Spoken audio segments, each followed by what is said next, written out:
एक सेठ मोटे हुए चर्बी से भरपूर, जाते थे लेट्रिन को वो जंगल में दूर। पांडे जी, जब सेठ जी चर्बी में भरपूर हो गए और इतना ही पैसा में, सेठ तो लोग पैसे में होते ही हैं, लेकिन उनका एक नियम था कि सुबह बेड छोड़ते ही वो हाथ में कमंडल लिए कम से कम 3 किलोमीटर लंबे जाते ही लेटन करने के लिए। एक दिन तो एक दिना की बात, कमंडल कर में ले लियो,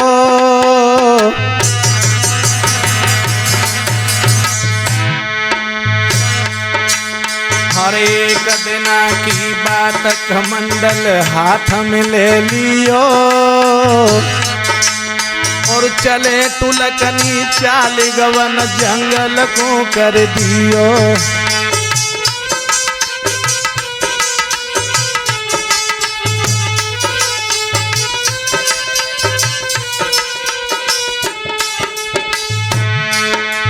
हरे दूर नंगर से आओ है,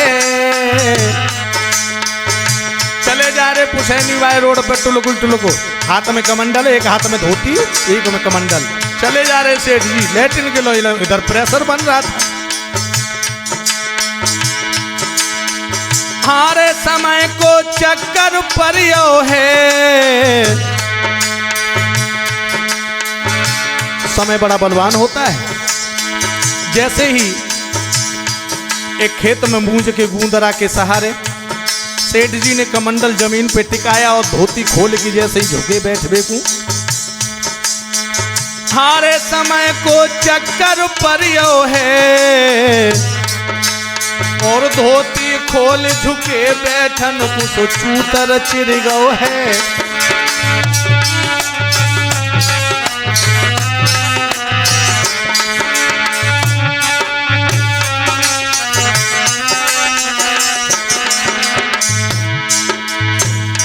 अब तो पांडे जी जैसे ही सेठ जी का चूतर चिरो सरपते थे, अब जब खून निकलो तो चुनचुनी मची। अरे हाथ सो देख रहे भाई, अब देखे हाथ पे खून जिगर में गए हैं दहलाई।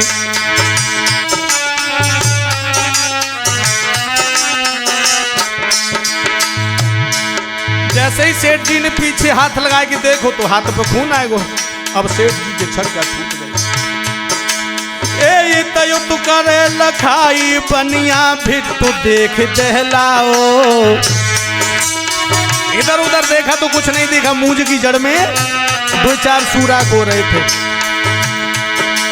हे तयो तू करे लखाई लाला भी तू देख दहलाओ, और सांची दिल गई बैठ रे, हाँ सांची दिल गई प्यास रे, क्या जो चापने खाओ।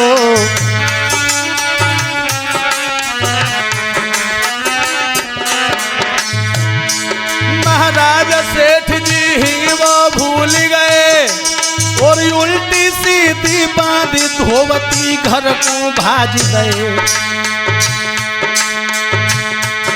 लाला दिल में सोचे ख्याल जान नहीं बचे सुखारी है, लाला मन में सोचे बात जान नहीं बचे सुखारी है।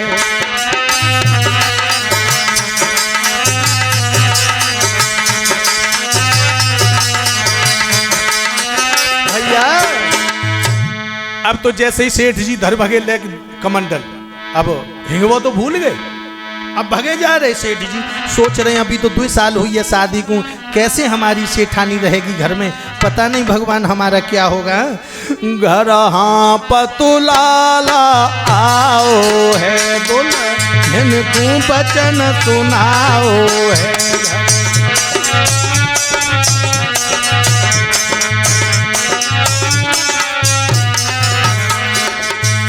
घर हाँ सांप तो लालाओ है, प्यारी को बोल सुनाओ है, योरी आज श्यापनी खाओ है, आखिर हमारो आओ है।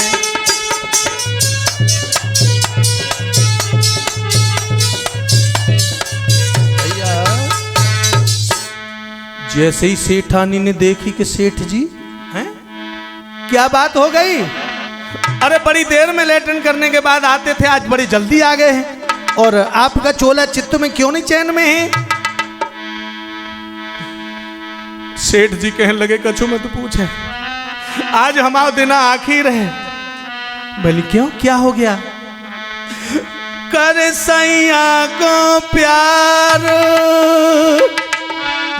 पूछ रही नार कहाँ ले खाई,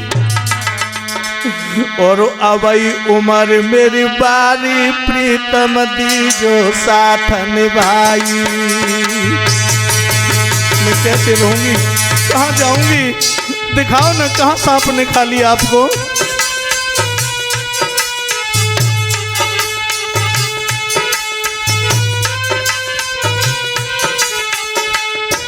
बोलो ना कहाँ खाया आपको, दिखाओ ना कहाँ सांप ने खा लिया। तो सेठ जी कहने लगे चौरे में ना है, चौरे में ना ठीक मान ले, सीख रहो समझाई रहो समझाई, घर भीतर दऊ दिखाई लियो देख तसल्ली पाई, घर भीतर दऊ दिखाई लियो देख तसल्ली।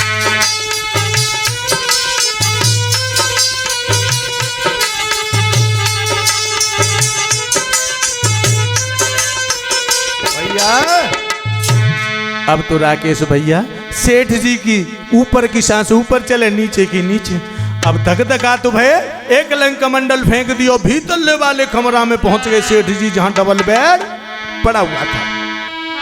क्या हुआ कि भीतर खोल धोबती लालायो धो परियो भाई, पेट के बल पट्टलम पलेट हो गए सेठ जी। ए भीतर खोल धोबती बनियायो दो परियो भाई, और ये से ठोर कुठोर पिछाड़ी लो में श्यापनी खाई।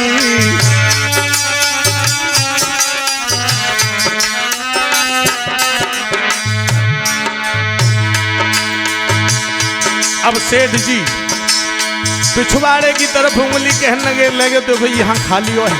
अब सेठानी बड़ो निजु करके पिछवाड़े को निरीक्षण कर रही है, सोचने लगी। बड़े बूढ़े कहते हैं कि सांप काट जाता है तो डोल तो पलट जातो है, लेकिन यहाँ तो कछु नहीं दिखाई दे रो।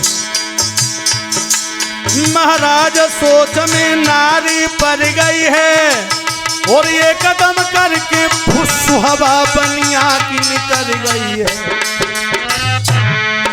जैसे ही सेठ जी की हवा फुस करके निकली, सेठ जी सेठानी देखने को बोले जी का एक झटका में जा कोने ते बा कोने में, तुम कह रहे सांप खाए के भाग गए। भैया ये कदम हाथी पिछाड़ नार के भीतर बैठो है, वीरन ये कदम हाथी पिछाड़ नार के भीतर बैठो है।